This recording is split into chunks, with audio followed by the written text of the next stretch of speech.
Sicher hätte ich etwas anderes vor, aber ich gebe nicht auf, einmal nicht kampflos. Sicher hätte ich gerne auf meine Fragen eine Antwort, aber weisst, das Leben ist doch Kampfsport. Es ist so oft ein Kampf, wo wir schlussendlich werden verlieren.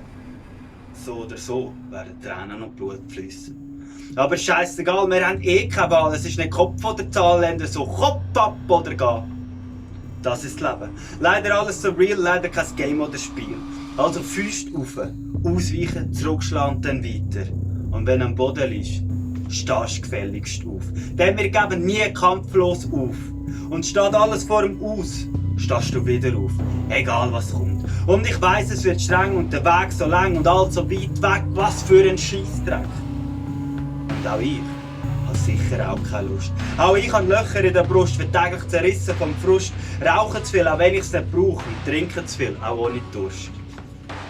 Denn ich bin das Gegenteil von perfekt. Ich bin eher ein bisschen defekt. Doch solange ich den Shit noch hab, bin ich der Letzte, der geht.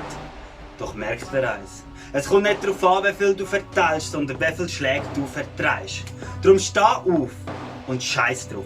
Füße in die Luft und gib nicht auf. Vor allem nicht kampflos. Denn die Welt ist Hardcore und das ist Kampfsport. Wo niemand verschont, aber ein Kampf, der sich lohnt. Und du wirst nie eine Pause haben. Und du wirst nie Ruhe haben. Darum hol dir das, was dir zusteht. Es ist ein Kampf, wo böses Blut strömt. Ein Kampf, wo dein Schädel dröhnt. Es ist zwar ein Kampf, aber einer, der sich lohnt zum Kämpfen. Denn es ist doch mehr als ein Kampf. Es ist dein Leben und dein Endgegner. Und wir werden wahrscheinlich immer kämpfen. Für das, was wir haben. Für das, was uns fehlt.